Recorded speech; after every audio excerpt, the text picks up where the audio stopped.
kalbant apie rekuperacinės sistemos aptarnavimą, ką jūs turėtumėte žinoti?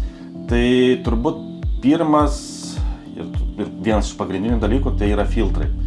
Juos reikėtų reguliariai keisti, kai kurie gamintojai rekomenduoja pradžiai prasišriubliuoti dar tarpinėme etape, bet juos reikėtų keisti pakankamai reguliariai, priklausomai nuo lauko aplinkos. Toliau reikėtų turbūt prižiūrėti ir lauko groteles, nes būna ir jos užsikemša nuo žiedadulkių, nuo kitų veiksnių, nuo dulkių lauke esančių. Taip pat, gan rečiau, bet reikėtų ir valyti patį ir šilumokaitį.